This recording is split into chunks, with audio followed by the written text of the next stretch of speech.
नमस्कार, capital TV Uttar Pradesh देख रहे हैं आप। मैं हूं आपके साथ पूजा। विधानसभा चुनाव से पहले यूपी का सियासी पारा अभी से गरमाने लगा है।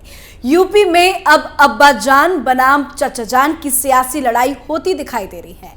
पश्चिमी यूपी में ओवैसी के उतरने से राकेश टिकैत का सियासी खेल खराब होने लगा है, इसीलिए अब टिकैत के निशाने पर ओवैसी आ गए हैं। क्या कुछ है पूरा मामला, देखिए इस रिपोर्ट में।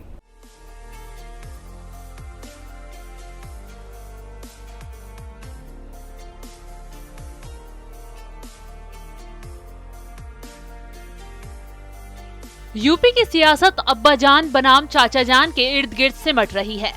सूबे के मुखिया योगी आदित्यनाथ इन दिनों अखिलेश यादव पर तंज कसने के लिए अपने पिता मुलायम सिंह यादव को अब्बाजान कहकर निशाना साध रहे हैं।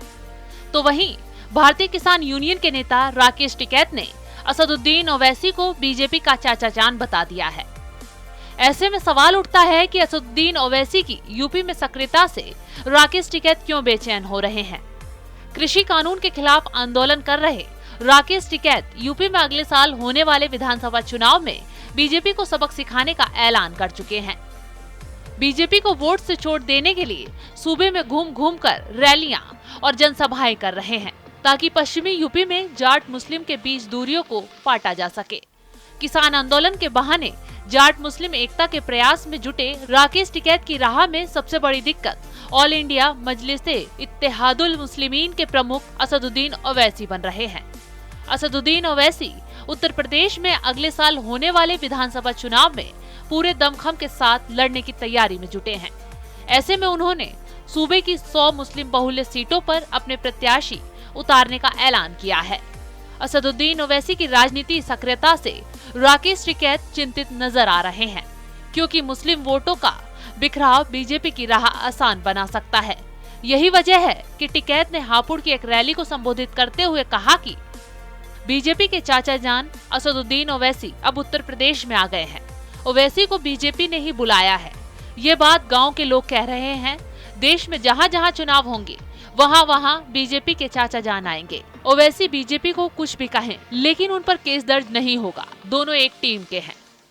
दरअसल 2017 के विधानसभा चुनाव में पश्चिमी यूपी की कुल 136 सीटों में से 109 सीटें बीजेपी ने जीती थी। टिकैत जाट मुस्लिम समीकरण के जरिए पश्चिमी यूपी में बीजेपी को सबक सिखाना चाहते हैं। इसलिए उसी मुजफ्फरनगर में राकेश टिकैत ने किसान महापंचायत के दौरान हर हर महादेव और अल्लाहू अकबर के नारे लगवाए। इसका सीधा संकेत पश्चिमी यूपी में जाट और मुस्लिम के बीच एकता का संदेश देना था।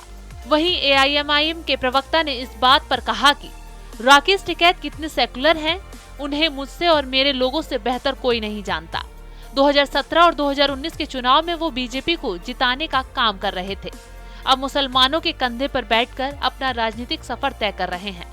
मंच पर चढ़कर अल्लाहू अकबर का नारा बुलंद कर रहे हैं, लेकिन मुजफ्फरनगर का दंगा हुआ था तो कहां छुप कर बैठे थे। राकेश टिकैत की तमाम कोशिशें जाट मुसलमानों को एक करने की हैं। उधर असदुद्दीन ओवैसी की नजर भी मुस्लिम वोट बैंक पर है। ऐसे में टिकैत को लगता है कि असदुद्दीन ओवैसी के प्रभाव से अगर मुस्लिम छिटक गया तो पश्चिमी यूपी में बीजेपी के विजय रथ को रोक पाने में सफल नहीं हो सकते। यही वजह है कि उन्होंने अब ओवैसी को लेकर आक्रामक रुख अपना लिया है। अपने आप को किसानों का नेता बताने वाले राकेश टिकैत अब खुलकर राजनीति मैदान में आ चुके हैं। कृषि कानूनों के बहाने बीजेपी पर हमलावर हुए टिकैत अब कृषि कानूनों की बात ना कर बीजेपी को हराने के लिए राजनीतिक रैलियां कर रहे हैं। इस खबर में फिलहाल इतना ही। बाकी सभी खबरों के लिए देखते रहिए कैपिटल टीवी उत्तर प्रदेश। नमस्कार।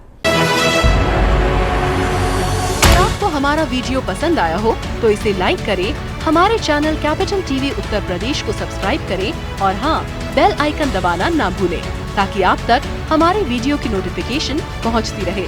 आप अपना सुझाव हमें कमेंट बॉक्स में दे सकते हैं।